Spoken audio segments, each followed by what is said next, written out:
Perdana Menteri Israel Benjamin Netanyahu mengecam pernyataan para pemimpin Inggris, Kanada, dan Prancis. Kecaman itu dilontarkan seusai ketiga negara tersebut mendesak Israel untuk menghentikan operasi militernya di Gaza. Tak hanya itu, ketiganya pun menuntut agar Israel mencabut blokade bantuan. Ketiganya juga mengancam bakal mengambil tindakan konkret jika Israel tidak mengindahkan desakan mereka. Menanggapi hal itu, Netanyahu pun meradang.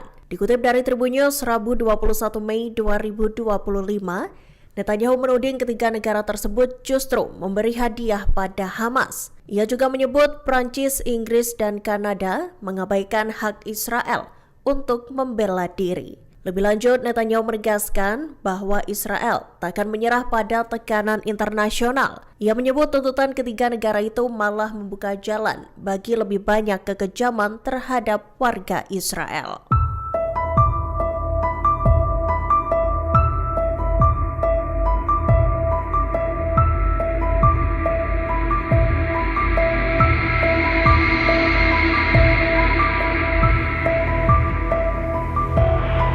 Perlawanan Palestina melakukan penyergapan mematikan terhadap pasukan Israel di Al-Aqsa dan Al-Sujaya. Operasi tersebut dilancarkan di tengah invasi darat pasukan Israel yang kian meluas. Dikutip dari Tribun News, Rabu 21 Mei 2025, perlawanan Palestina diketahui meledakkan bom GBU-39B. Peledak itu sebelumnya telah ditanam oleh pasukan Israel dan ditinggalkan. Ledakan itu pun menghancurkan kendaraan militer Israel selama pergerakannya menuju Jalan Al-Mumtar di lingkungan Al-Sujaya. Serangan itu diumumkan oleh sayap militer Gerakan Jihad Islam Palestina Brigade Al-Quds Selasa 20 Mei 2025.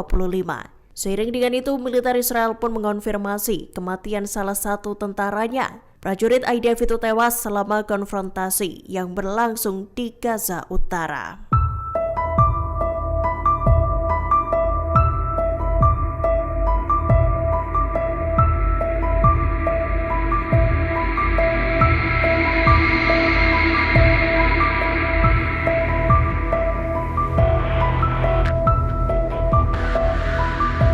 Tentara pendudukan Israel dikabarkan tengah mempersiapkan serangan darat skala besar di jalur Gaza. Operasi itu bertujuan untuk menguasai seluruh wilayah Gaza secara paksa dan menggusur penduduknya. Dikutip dari Al-Mayadin, Rabu 21 Mei 2025, invasi yang direncanakan ini merupakan bagian dari operasi Kereta Gideon. Hal itu menandai serangan militer pendudukan yang mengalami peningkatan signifikan. Dilaporkan serangan darat diperkirakan berlangsung selama 2 bulan. Selama sebulan, tentara pendudukan Israel bermaksud untuk menduduki wilayah tersebut. Hal itu bertujuan untuk mengurangi wilayah di mana warga sipil dapat tinggal. Invasi Israel itu dirancang untuk meminimalkan kehadiran penduduk Palestina sambil memaksimalkan pendudukan militer.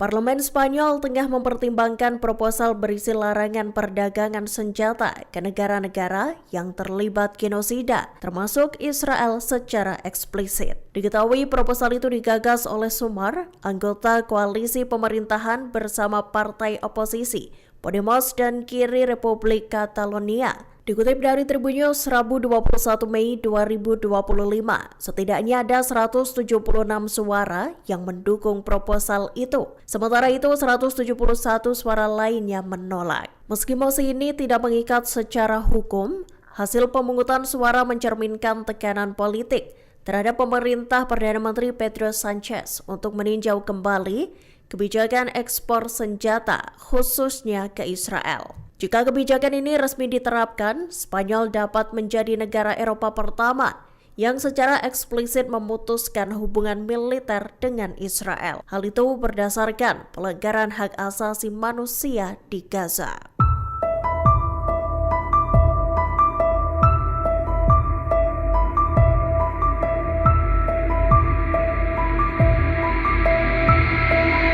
Paus Leo XIV mengimbau Israel untuk mengizinkan bantuan kemanusiaan masuk ke Gaza. Imbauan itu disampaikan pengganti mendiang Paus Fransiskus tersebut pada Rabu 21 Mei 2025. Ia menyebut saat ini situasi di Palestina semakin mengkhawatirkan dan menyedihkan. Dalam audiensi umum mingguan di lapangan Santo Petrus, Paus Leo XIV menyatakan permohonannya dengan sungguh-sungguh. Pria dengan nama asli Robert Prevost itu meminta agar Israel mengizinkan masuknya bantuan yang adil dan mengakhiri permusuhan.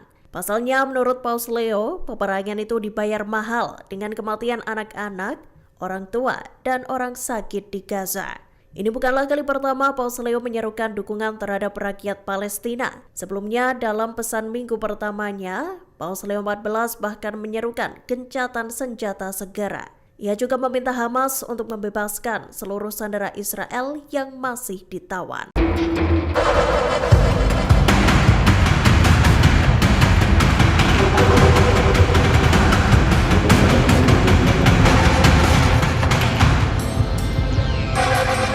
Militer Israel IDF meminta maaf seusai melesatkan tembakan peringatan ke udara saat sekelompok diplomat asing mengunjungi Jenin tepi barat. Diketahui insiden itu terjadi pada Rabu 21 Mei 2025. Dikutip dari The Times of Israel, IDF mengklaim bahwa para diplomat itu tak mengikuti rute yang telah disepakati dengan tentara. Dilaporkan rute itu disepakati lantaran wilayah tersebut merupakan zona pertempuran aktif. IDF menyatakan sekelompok diplomat itu malah memasuki area yang tak diizinkan. Sontak saja, pasukan Israel yang bertugas di area itu langsung melesatkan tembakan peringatan ke udara. Tembakan tersebut pun membuat sekelompok diplomat itu ketakutan. Buntut hal itu, militer Israel pun meminta maaf.